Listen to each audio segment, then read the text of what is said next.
ગરીબોની કસ્તુરી ફરી નાગરિકોને રડાવશે। ડુંગળીના ભાવ કિલોએ 30 થી 40 રૂપિયા થયા છે। 2 દિવસમાં ડુંગળીના ભાવમાં 15 થી 20 રૂપિયાનો વધારો નોંધાયો છે। તો આગામી દિવસોમાં ડુંગળીનો ભાવ 100 રૂપિયા થાય તેવો પણ અંદાજ। રવિ પાકમાં ઘટાડો થતા ડુંગળીના ભાવમાં વધારો થયો છે।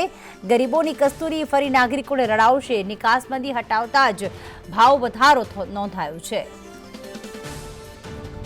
કસ્તુરી ગણાતી ડુંગળીના ભાવ ફરી એક વખત વધે તેવો અંદાજ વેપારીઓ આંકી રહ્યા છે।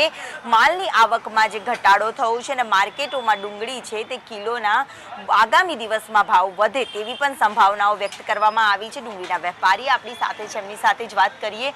કેટલા દિવસમાં આ જે ભાવ વધઘટ જોવા મળતી હતી, હવે એક સાથે વધારો જે ડુંગળીનો થયો છે, કારણ શું છે એનું? એક્સપોર્ટ ચાલુ થઈ ગયા છે।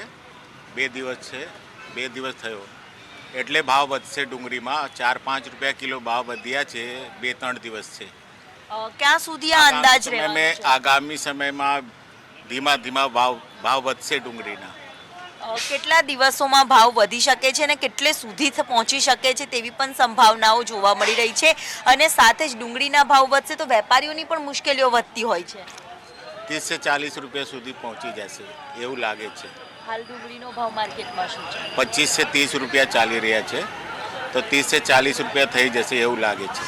અને આગામી દિવસમાં પણ ડુંગળીનો જે ભાવ છે તેમાં પણ વધારો થાય તેવું વેપારીઓ છે તે માની રહ્યા છે। માલની આવકમાં ઘટાડો થયો છે અને માર્કેટો સુધી પૂરતા પ્રમાણમાં ડુંગળી પહોંચતી નથી અને તેના જ કારણે ડુંગળીની ડિમાન્ડ છે એક વખત ફરી ગરીબોની કસ્તુરી નાગરિકોને રડાવે તો કોઈ નવાઈ નથી।